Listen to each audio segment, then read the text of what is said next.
See, now it's perfect.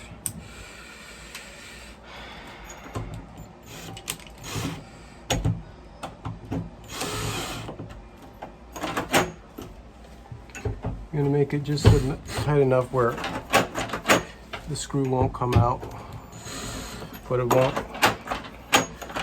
prevent it from locking. I'm not gonna change this.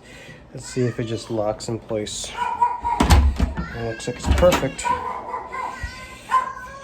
All right, and just like that, we're done.